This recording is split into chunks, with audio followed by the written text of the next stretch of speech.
If your boss agrees to any concession, say thank you and clarify or repeat what you've just agreed to so that you are both clear in your own mind what concessions have been achieved.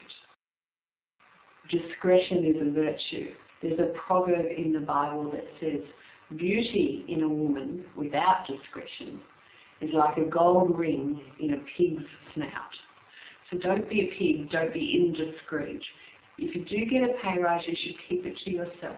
Don't go broadcasting it to other people. All you will do is stir up jealousy and envy and strife within the workplace, and that will not be great for your career either.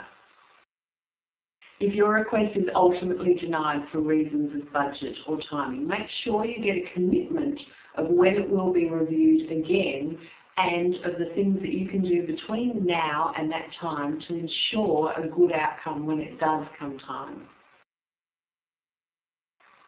Remember, you're not really just making a request or having a conversation. You're trying to build a case.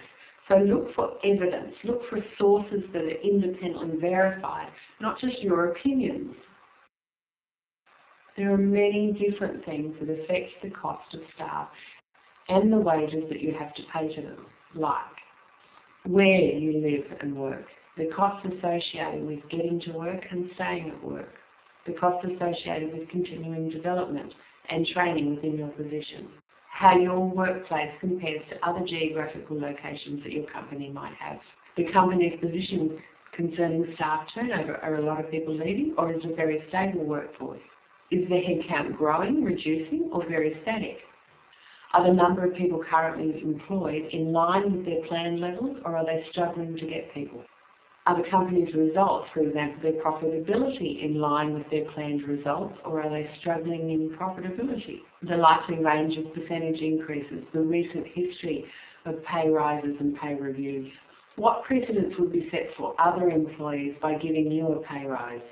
This is often a significant issue for most companies. Would your pay rise alter the organisation's structure and make it top-heavy? How much extra responsibility are you to take on? Are you constantly learning and growing your skill base? You need to understand all of these factors and the effect that they will have on your salary discussion.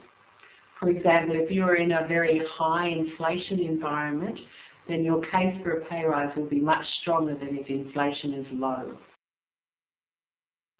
Having a fallback position means that you are in a great position to talk to your boss about other options if you really can't afford a pay increase. For example, what do you value? Would you like 6 weeks holiday instead of 4 weeks holiday every year? Obviously, the end goal is to get a cash increase and an increase in your hourly rate. But even if you don't get that, we have a template of 11 other options that will allow your organisation to give you more value but won't cost them an increase in the hourly rate.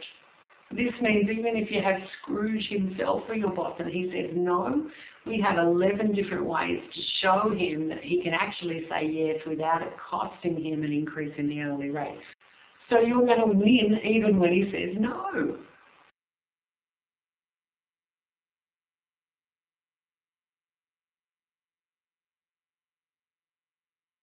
If after all your training you don't think that you are confident enough to talk to your boss face-to-face about getting a pay rise, then try and put it in a letter or an email.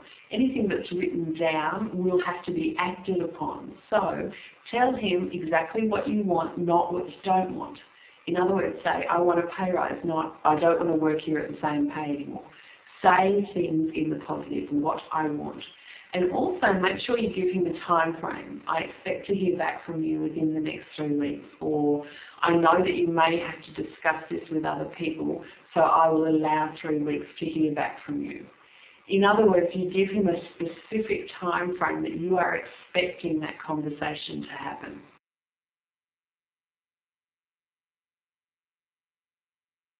If you're writing a letter or an email, you can end it by saying, thanks for looking at this. I know you will do your best for me. What this does is put a silent pressure on your boss to not only think about what the minimum pay rise should be, but to try and do his best for you.